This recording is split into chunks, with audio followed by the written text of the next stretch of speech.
Welcome to Crick zone स्वागत है आप लोगों का। बात करेंगे आज इंडिया वर्सेस न्यूजीलैंड का फाइनल मैच के बारे में।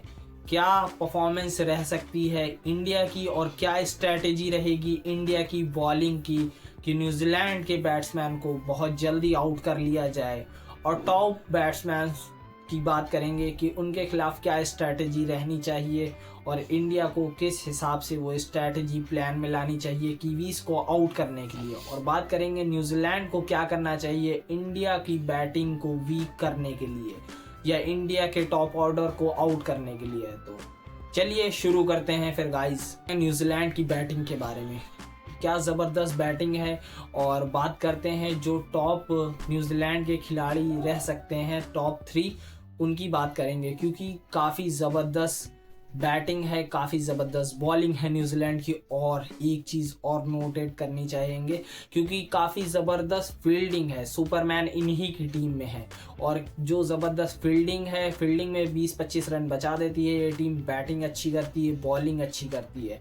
तो मेरा जो टॉप पहला खिलाड़ी है जिसकी टॉप परफॉर्मेंस मैं नहीं चाहूँगा इंडिया के अगेंस्ट फाइनल में आए, वो है रचिंद्र रविंद्रा, क्योंकि काफ़ी ज़बरदस्त बैट्समैन है ये। आईसीसी के इवेंट में पिछले 2 इवेंट जो आईसीसी के ये खेला है, जो वर्ल्ड कप खेले ये रिसेंटली 23 वाला, उसमें 3 शतक मारे हैं इन्होंने। और अभी जो आईसीसी की चैंपियंस ट्रॉफी हो रही है इसमें 2 शतक इनके आ चुके हैं। तो काफ़ी ज़बरदस्त बैटिंग करता है रचिंद्र रविंद्रा, स्पिन को अच्छा खेलता है, फास्ट बॉलिंग को अच्छा खेलता है। शुरू का फेज निकालने के बाद अच्छे स्ट्राइक रेट से 100+ के स्ट्राइक रेट से वनडे क्रिकेट में अगर आप खेलते हैं तो आप काफ़ी बढ़िया बैट्समैन माने जाते हैं वर्ल्ड क्रिकेट में। तो और स्पिन में कट भी है, कवर ड्राइव भी अच्छी खेलता है, बैर पे भी अच्छा खेलता है, leg side mid on mid of सब जगह अच्छा खेलता है, स्लीप शॉट है। तो काफ़ी अच्छी बैटिंग करता है रचिंद्र रविंद्रा। इस वजह से रचिंद्र रविंद्रा इंडिया की फर्स्ट प्रायोरिटी होगी कि इनको जल्द से जल्द आउट किया जाए, क्योंकि अगर ये बंदा खड़ा रहेगा 10, 15, 20 ओवर, 50 ओवर, तो दूसरे साइड का जो इनका बैटिंग पार्टनर होता है उसके लिए बहुत आसानी कर देता है, क्योंकि ये 100+ के स्ट्राइक रेट से बैटिंग कर रहा होता है ये बंदा। तो दूसरे साइड के बैट्समैन के पास टाइम रहता है कि वो 2, 4, 10, 12 बॉलें 15 बॉलें ले सेटल होने के लिए। तो जैसे कि आपने देखा था अभी केन विलियमसन और रचिंद्र रविंद्रा की जब पार्टनरशिप हुई थी, तो केन विलियमसन ने शुरू में कुछ ज़्यादा बॉलें डॉट करी बट बाद में उसको जाके रिकवर कर लिया। बट रचिंद्र रविंद्रा का अगर वहाँ सपोर्ट ना होता तो केन विलियमसन के ऊपर प्रेशर आ जाता।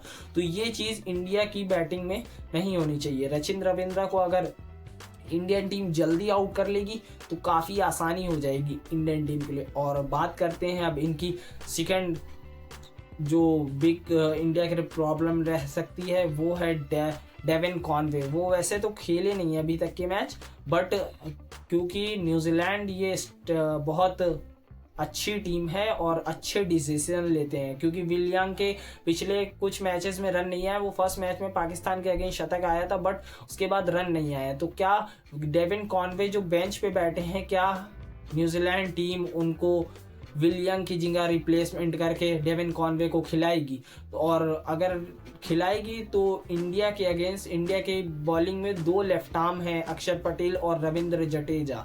और अगर न्यूजीलैंड की बैटिंग देखी जाए तो टॉप 5 में अगर डेविन कॉनवे खेलते हैं तो वो लेफ्टी हो गए, रचिंद्र रविंद्र लेफ्टी हो गए और टॉम लेथम हो गए लेफ्टी। तो काफ़ी टॉप 5 में 3 लेफ्टी बैट्समैन हो जाएंगे। तो इंडिया के 2 बॉलिंग विकल्प स्पिन में अक्षर और जडेजा वो बंद हो जाएंगे, क्योंकि फिर इंडिया चाहेगा कि अगर लेफ्टी बैटिंग कर रहा है तो वरुण चक्रवर्ती करे, फिर कुलदीप यादव बॉलिंग कर ले। बट इंडिया और देखना पड़ेगा न्यूजीलैंड को कि अगर वो डेविन कॉनवे को खिलाते हैं, क्योंकि डेविन कॉनवे बहुत ज़बरदस्त बैटिंग करते हैं, बहुत ज़बरदस्त बैटिंग है उनकी और काफ़ी अच्छे स्ट्राइक रेट से बैटिंग करते हैं और इंडिया के लिए प्रॉब्लम बन सकते हैं डेविन कॉनवे भी। बट इंडिया चाहेगा कि वो विलियम को खिलाएं या जो भी खेले, इंडिया तो उसको आउट करने की कोशिश करेगा। और ये भी ज़रूरी नहीं है कि इंडिया अक्षर पटेल से बॉलिंग ना कराए। इंडिया तो बॉलिंग कराता ही अक्षर पटेल से, चाहे लेफ्टी हो या राइटी हो, बट इंडिया बॉलिंग कराएगा अक्षर पटेल से। तो इंडिया आउट करने को देखेगा, वो चाहे रचिन रविंद्रा रहें या डेविन कॉनवे या विल यंग। मेरे हिसाब से न्यूजीलैंड ये बदलाव कर सकता है कि विल यंग की जगह डेविन कॉनवे को चांस दिया जाए फाइनल के मैच में, क्योंकि डेविन कॉनवे का कोई भरोसा नहीं। बाई चांस अगर डेविन कॉनवे सक्सेसफुल रह जाते हैं तो काफ़ी मुश्किल हो सकती है इंडिया के लिए। और इंडिया देखेगा कि रचिन रविंद्र या विल यंग या डेविन कॉनवे में से कोई भी बैटिंग करने अगर जल्दी आए तो वो मोहम्मद शमी बॉलिंग कर रहे हो तो वो भी आउट करने को देखेंगे, हार्दिक पांड्या बॉलिंग कर रहे होंगे तो वो भी आउट करने को देखेगा, और अगर बॉलिंग कर रहे होंगे रविंद्र जडेजा या अक्षर पटेल तो वो भी आउट करने ही को ही देखेंगे। लेफ्टी राइटी आजकल के मैच के हिसाब से कुछ ज़्यादा वो नहीं रह जाता है, कोई भी किसी को भी आउट कर सकता है, और ये एक्स फैक्टर भी रहता है एक्चुअली में, क्योंकि अगर वो मान लिए अगर एग्रेसिव बैटिंग करने जाते हैं तो वो आउट होने की चांसेस भी उनके 100% प्लस हो जाते हैं।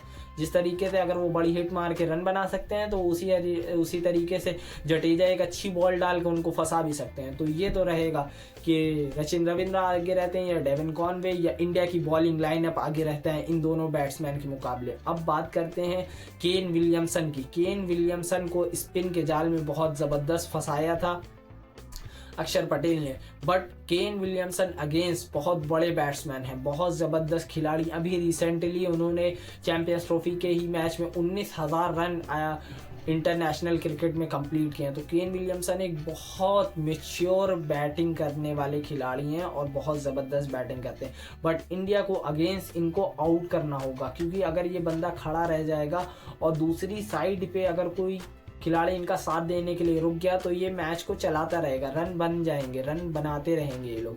तो केन विलियमसन को भी इंडिया को आउट करना होगा जल्दी से। इंडिया को 10, 12, 15 ओवर के बीच में ही न्यूजीलैंड के 2-3 विकेट को आउट करना होगा, तभी न्यूजीलैंड का जो स्कोर रहेगा, टारगेट जो न्यूजीलैंड अगर बैटिंग करता है पहली तो देने का रहेगा, वो कम हो जाएगा, क्योंकि अगर ये आउट करने नहीं गए तो फिर काफ़ी मुश्किल हो जाएगी। और बात करते हैं डैरेल मिचेल की। डैरेल मिचेल भी इंडिया के अगेंस्ट वर्ल्ड कप में शतक बनाया था, बट उसके बाद से इनकी कुछ परफॉर्मेंस खास नहीं रही है, और चैंपियंस ट्रॉफी में तो ज़्यादा कुछ खास नहीं। पिछले मैच में जो परफॉर्मेंस आई है बस वो काफ़ी अच्छी परफॉर्मेंस है, बट डैरेल मिचेल भी एक बहुत अच्छे खिलाड़ी हैं। अगर सेट हो जाते हैं और टिक जाते हैं तो आउट होने का फिर नाम नहीं लेते, इसलिए इंडिया को इनको भी आउट करने के लिए बारे में सोचना होगा। और टॉम लेथम कुछ टाइम से आउट ऑफ फॉर्म चल रहे हैं, इंडिया के अगेंस्ट रन बनाए थे इन्होंने अभी जो सीरीज़ हुई थी, जो सदमा लगा था इंडिया को, बट टॉम लेथम को भी इंडिया को आउट करना पड़ेगा। न्यूजीलैंड के कोई भी बैटिंग करने आएगा सबको हमें आउट ही करना पड़ेगा, क्योंकि किसी का भी कोई भरोसा नहीं। ग्लेन फिलिप्स को जल्दी आउट करना पड़ेगा, ब्रेसवेल को आउट करना पड़ेगा। और बात करते हैं मिचेल सैंथनर के बारे में। मिचेल सैंथनर एक बहुत ज़बरदस्त कैप्टनसी करी है पूरे आईसीसी चैंपियंस ट्रॉफी में। एक मैच्योर इंसान के तरीके से उन्होंने कैप्टनसी करी है। अभी तक कोई भी आईसीसी इवेंट में मिचेल सैंथनर ने कैप्टनसी नहीं करी थी, बट पहले ही इवेंट में इतनी अच्छी कैप्टनसी करना और इंडिया से सेमीफाइनल ग्रुप स्टेज में मैच खेलना और उसके बाद अब सेमीफाइनल जीत के साउथ अफ्रीका से फाइनल में आना, तो सैंथनर के लिए पहली बार ये चीज़ें रहेंगी। बट कि न्यूजीलैंड के टीम के लिए ये चीज़ें नई नहीं है, क्योंकि न्यूजीलैंड सन 2015 का फाइनल खेला था, सन 2019 का फाइनल खेला है न्यूजीलैंड ने, सन 2021 का T20 फाइनल खेला है और सन 2023 के सेमीफाइनल में बाहर हुआ था न्यूजीलैंड। तो काफ़ी हद तक बहुत अच्छी टीम रहती है और बहुत अच्छे बेसिस पे ये टीम कवर अप करती है अपने सारे गैप्स को। फील्डिंग इनकी बहुत ज़बरदस्त है, बैटिंग बहुत अच्छी है। और बात करते हैं अब बॉलिंग की इनकी, जो बॉलिंग में मेरे हिसाब से अगर ये लोग बदलाव करेंगे तो ये स्पिन को चांस दे सकते हैं, बट ये क्या स्पिन खिलाना चाहेंगे, क्योंकि काइल जेमसन या विलो रूक की जगह अगर ये किसी एक खिलाड़ी को बाहर बैठा के अंदर किसी स्पिनर को लाते हैं तो काफ़ी ज़बरदस्त हो जाएगी, क्योंकि दुबई की पिच पे स्पिनर है। बट इन्होंने जो बॉलिंग करी थी पिछले मैच में इंडिया के अगेंस्ट जो दुबई में मैच हुआ था न्यूजीलैंड का, वो काफ़ी अच्छी बॉलिंग करी थी फास्ट बॉलर ने, मैट हेनरी ने 5 विकेट लिए थे, तो काफ़ी ज़बरदस्त बॉलिंग हो गई थी न्यूजीलैंड की। तो क्या न्यूजीलैंड अपने पेसर्स के साथ ही जाएगा? सैंथनर और ब्रेसवेल इनको काफ़ी अच्छी बॉलिंग का विकल्प दे देते हैं, और दूसरी साइड से रचिन रविंद्रा एक बैटिंग ऑलराउंडर के रूप में काम कर जाते हैं। रचिन रविंद्रा भी बॉलिंग कर देते हैं कुछ ओवर, तो काफ़ी अच्छी बॉलिंग भी हो जाती है इनके इस मुकाबले के लिए। तो बात करते हैं अब इंडियन टीम की बैटिंग के बारे में। क्या ज़बरदस्त टॉप ऑर्डर की बैटिंग करनी चाहिए फाइनल में। रोहित शर्मा को तो बेखौफ खेलेंगे, मेरे हिसाब से तो रोहित शर्मा को बेखौफ ही खेलना चाहिए, क्योंकि रोहित शर्मा जब बेखौफ बैटिंग करते हैं तो इनकी एक अलग ही परफॉर्मेंस आती है। बट थोड़ा सा मैं चाहूँगा रोहित शर्मा फाइनल में थोड़ा सा अगर 30 40 50 रन बन जाएं तो रोहित शर्मा फिर थोड़ा सा टाइम लेके खेलिए। अगर मान लिया अगर आप 25 ओवर तक इंडिया को अगर आप 25 ओवर तक अगर रोहित शर्मा टिक जाएगा तो क्या बैटिंग हो जाएगी, क्योंकि 25 ओवर तक अगर रोहित शर्मा टिका है तो आप समझ लिए रोहित शर्मा के 25 ओवर में नहीं करके 100 रन तो हो ही जाएंगे रोहित शर्मा के। दूसरी साइड से जो बैटिंग कर रहा है उसको भी एक ये रहेगा कि मैं आराम से बैटिंग कर सकता हूँ सेटल, जब अगर बाई चांस रोहित भाई का विकेट गिरेगा तो मैं फिर तेज खेलने जाऊंगा थोड़ा सा, तो काफ़ी आसानी हो जाएगी शुभमन गिल के लिए, क्योंकि शुभमन गिल का 2-3 मैच से परफॉर्मेंस नहीं आया है, क्योंकि शुभमन गिल को भी इस चीज़ के ऊपर ध्यान देना पड़ेगा। नॉकआउट्स मैच में रन बनाने के बाद ही आप बड़े खिलाड़ी बनेंगे, और आप हल्की टीमों के खिलाफ अगर रन बनाते हैं तो फिर आप थोड़ा सा मतलब फिर साइड ऑन हो जाते हैं। बट आपको बड़े मैचेस में बड़े रन बनाने होंगे तभी आप विराट कोहली की जगह ले पाएंगे। और बात करते हैं विराट कोहली की, तो बड़े मैचेस जहां मैटर बड़े होते हैं वहीं विराट कोहली खड़े होते हैं। क्या फाइनल का सन 2024 का फाइनल याद आता है? विराट कोहली ने वन हैंड खड़े होके वो पूरा फाइनल का रन बनाने में बहुत ज़्यादा उपयोग किया था इंडियन टीम का। और अब देखते हैं ये चैंपियंस ट्रॉफी का फाइनल है, तो विराट कोहली को अपनी जिम्मेदारी बखूबी पता है और काफ़ी ज़बरदस्त तरीके से अभी तक वो जिम्मेदारी को निभाते हुए चले आए हैं। और उसी तरीके से उम्मीद रहेगी कि विराट कोहली और मिचेल सैंथनर की जो बैटल हो वो मिचेल सैंथनर जीत ना पाए, क्योंकि मिचेल सैंथनर बहुत अच्छा बॉलर है, वो अपनी बॉलिंग कोण का बहुत अच्छा इस्तेमाल करता है। कभी 10 किलोमीटर तेज़ फेंक देगा, कभी कहिए 95 की स्पीड से बॉल आ जाए किलोमीटर, और कभी कहिए कि वो आपको जो बॉल फेंके वो कहिए 85 की स्पीड से फेंक दे, 80 की स्पीड से फेंक दे। तो इस हिसाब से वो पेस वेरिएशन करते रहता है मिचेल सैंथनर, कभी कोने से फेंकता है, कभी आके स्टंप के पास से फेंकता है, तो काफ़ी वेरिएशन है। और बस उसको हल्का सा पिच से स्पिन चाहिए होता है कि स्टंप की बॉल हल्का सा स्पिन और टॉप ऑफ ऑफ लेके बेस्ट डिलीवरी बन जाए उनके स्पेल की। बट विराट कोहली को इस चीज़ का ध्यान रखना पड़ेगा। और मिचेल सैंथनर एक चीज़ और करने जा सकता है विराट कोहली के अगेंस्ट, कि वो कवर के अराउंड कुछ 3-4 खिलाड़ी ले लेगा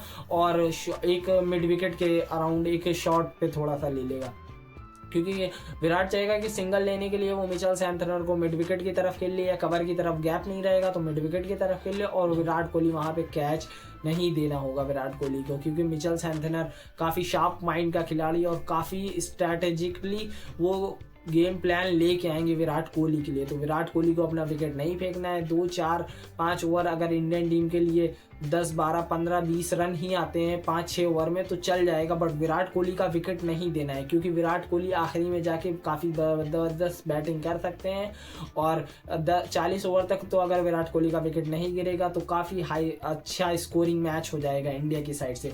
बट बात करते हैं श्रेयस अय्यर की। श्रेयस अय्यर काफ़ी ज़बरदस्त बैटिंग कर रहे हैं, क्योंकि इनकी जो बैटिंग है वो स्पिन के खिलाफ बहुत तगड़ी है। तो 25 से अगर 40 ओवर तक श्रेयस अय्यर बैटिंग करने का मौका मिला और श्रेयस अय्यर अगर बैटिंग करने आ गए तो ये स्पिन को बहुत भौकाली तरीके से बैटिंग करते हैं स्पिन के अगेंस्ट। आप अगर इनकी रेंज में बॉल देंगे तो ये ग्राउंड के बाहर ही मारने की कोशिश करते हैं, और काफ़ी अच्छे शॉट्स भी हैं इनके पास इनकी बैटिंग में। रिवर्स स्लीप भी खेल लेते हैं, कट बहुत प्यारा खेलते हैं, मिड ऑन के ऊपर से अच्छा खेलते हैं, कवर पे अच्छा खेलता है, पैर पे अच्छा खेलता है। शॉर्ट बॉल तो इनकी कमज़ोरी बिल्कुल भी नहीं है। आप अगर इनको कंस्टेंटली डालते भी रहेंगे तो ये उस बॉल को अटैक करने जाएंगे। बाय द वे अगर अटैक में आउट हो जाए तो वो बात की बात है, बट ये शॉर्ट बॉल इनकी कमज़ोरी नहीं है। तो श्रेयस अय्यर भी काफ़ी अच्छी बैटिंग फॉर्म में है, तो ज़बरदस्त बैटिंग करने की उम्मीद है श्रेयस अय्यर से भी। अब बात कर लेते हैं अक्षर पटेल की। अक्षर पटेल की जो बैटिंग रही है, अक्षर पटेल रन बना देता है हर मैच में थोड़े 30-40 रन, बट एक लेफ्टी का विकल्प आते हैं। और बात याद रखनी होगी हम लोगों को कि इंडिया की बैटिंग में 4 नंबर तक कोई भी लेफ्टी बैट्समैन नहीं है। Akshar Patel as a allrounder lefty batting का विकल्प लाते हैं बस। तो क्या लेफ्टी बॉलर जो रहेंगे, क्या इंडिया अक्षर पटेल को और ज़्यादा नंबर पे प्रमोट करेगा? बट मेरे लिए चांसेस बहुत कम है, क्योंकि श्रेयस अय्यर भी अच्छी बैटिंग कर रहा है, कोहली भी अच्छी कर रहा है, शुभमन भी अच्छी कर रहा है, रोहित भी अच्छी कर रहा है। तो इंडिया टॉप ऑर्डर से कोई भी छेड़खानी नहीं करना चाहेगा। अक्षर पटेल आएगा, अगर लेफ्ट आर्म बॉलर फेंक भी रहे होंगे तो अक्षर पटेल को बाद ही में भेजा जाएगा, आप अपनी पोजीशन पे जाइए, वहां जाके रन बनाइए, क्योंकि वो नंबर 5 पे कंसिस्टेंटली आए हैं बैटिंग करने के लिए इंडिया की तरफ से, तो नंबर 5 पे ही आएंगे। और बात करते हैं अगर 6 नंबर पे बैटिंग करने की, तो केएल राहुल आएंगे एज अ फिनिशर, और काफ़ी बढ़िया फिनिश कर रहे हैं आजकल। पिछले 2 गेम्स तो काफ़ी अच्छे से फिनिश करे उन्होंने। बट मेरा सवाल रहता है, अगर मान लीजिए इंडिया के 2-3 विकेट जल्दी गिर जाते हैं, बट मैं चाहता नहीं हूँ ऐसा बिल्कुल भी हो, क्योंकि इंडिया को ये मैच बहुत आराम से जीत ले अगर इंडिया, तो मेरे लिए बहुत अच्छी बात होगी। और फिर हम लोग चैम्पियंस ट्रॉफी 9 मार्च को जो होनी है, 19, 9, 29, ये सब रिग्रेट नहीं रहेंगे। तो 9 मार्च को इंडिया चैंपियंस ट्रॉफी जीत ले। बट बात करते हैं केएल राहुल की। केएल राहुल को अच्छी बॉलों को सम्मान देना होगा, बट काफ़ी अच्छी बैटिंग करनी होगी, क्योंकि पिछले मैच से पॉजिटिव इंटेंट लेके आ रहे हैं। तो मेरे हिसाब से केएल राहुल काफ़ी बढ़िया बैटिंग करेंगे, और कीपरिंग भी बहुत अच्छी कर रहे हैं केएल राहुल। और कीपरिंग में इनका जो योगदान रहा है इंडियन टीम के लिए काफ़ी बढ़िया रहा है। समझ लिए ये ऋषभ पंत को रिप्लेस कर रहे हैं पूरा ओडीआई फॉर्मेट में। But as a lefty Rishabh Pant के पास बस एक एक्स फैक्टर रहता है। बट मेरे हिसाब से राहुल बहुत ज़बरदस्त बैट्समैन है इंडियन टीम के लिए। और फिर उसके बाद आते हैं हार्दिक पांड्या। हार्दिक पांड्या ऑन फायर, क्या ज़बरदस्त बैटिंग करता है हार्दिक पांड्या, और इतनी अच्छी बैटिंग करता है हार्दिक पांड्या कि अगर मान ली इंडिया को 10 ओवर में, लास्ट के 10 ओवर में 70-80 रन बनाने हैं, तो हार्दिक पांड्या अगर एक हैंड से खड़ा हुआ तो वो रन बनाने के लिए बहुत आसानी से उपयोग में आ सकते हैं, क्योंकि हार्दिक पांड्या बड़ी बड़ी हिट्स मारने के लिए, मान लिया अगर ओवर में वो 5-6 बॉलें खेलते हैं तो वो 2 छक्के तो आराम से मार सकते हैं। ऐसी वो अपनी स्किल ऐसी बनाए हुए हैं कि वो 2 छक्के हर ओवर में मार सकते हैं। तो काफ़ी बढ़िया हो जाएगी। अराउंडिंग रविंद्र जडेजा को बॉलिंग में विकेट लेने होंगे। दुबई का पिच कैसा रिएक्ट करता है लास्ट मैच के लिए, बट मेरे हिसाब से काफ़ी अच्छा पिच होगा।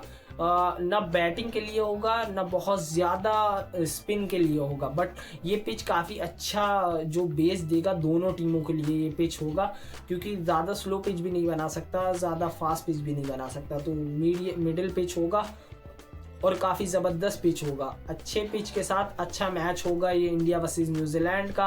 और मोहम्मद शमी को अच्छी बॉलिंग करनी होगी। और कुलदीप यादव की बात कर लेते हैं। कुलदीप यादव को विकेट्स लेने होंगे इस मैच में, क्योंकि कुलदीप यादव एक ऐसे स्पिनर हैं जिनकी विकेट्स लेने के बाद इंडिया मैच में बहुत अच्छी पकड़ बना लेता है। तो जब भी कुलदीप यादव आएंगे 10-15 ओवर के बाद, तो काफ़ी बढ़िया बॉलिंग करनी होगी। और मोहम्मद शमी को शुरू में रचिन रविंद्रा या डेविन कॉनवे अगर खेलते हैं, तो वो विल यंग या केन विलियमसन को आउट करना होगा मोहम्मद शमी, क्योंकि ये है सेमीफाइनल और ये बंदा है आईसीसी टूर्नामेंट में हाईएस्ट विकेट टेकर। तो फिर से वही चीज़ याद रखनी मोहम्मद शमी को, और विकेट लेते जाना है। तो इंडिया की मैच जीतने के लिए मैं जो बात कर रहा हूँ, और न्यूजीलैंड के जो मैच होगा ये इंडिया वर्सेस न्यूजीलैंड फाइनल, तो इंडिया इस मैच को जीतेगा, मेरी ये प्रेडिक्शन रहेगी। बट ये मैच बहुत ज़्यादा टक्कर का मैच होगा। इंडिया वर्सेस न्यूजीलैंड, दोनों ही टीमें ऑल अराउंड वर्ल्ड में दोनों ही टीमें फाइनल खेलती आ रही हैं। पिछले कुछ 10 साल को इतिहास देखा जाए तो दोनों ही टीमें कंटिन्यूसली फाइनल सेमीफाइनल खेलती हुई चली आ रही। तो दोनों वर्ल्ड की 2 बेस्ट टीमें हैं अगेंस्ट साइड, और ये best team versus best team का मुकाबला है। Best fielding side versus best fielding side, best bowling side versus best bowling side का मुकाबला है। तो ये ज़बरदस्त मैच होगा। बट इंडिया इस मैच को जीतेगा।